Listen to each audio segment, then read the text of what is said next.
Menteri katanat ki kam jengok kai perthai iba pol Lyngdoh hinin kasngi ila pentim baka kam hakabaya dei bat ka jingpen itu ya ki Nongdie Madan kalakut ya mentah bat dei satang ka jing bha ya ki dukan baka Shillong Municipal Board kan shimkia hapo jong uni ubnai jeliu iba pol ila pentip ru ba anda la deplut ya ka jingpen Pynkynriah kaju ka jingpen trekam ansa shim hakijaka kum kalaban lai umkra bat kiwe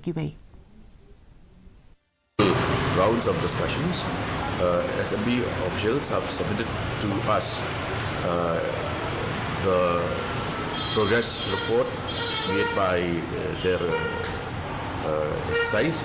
There are vending committees which have gone into various aspects, and as I said, the identification process is already over. Now it's only the allotment of stalls, which the SMB will take care of within the month of June.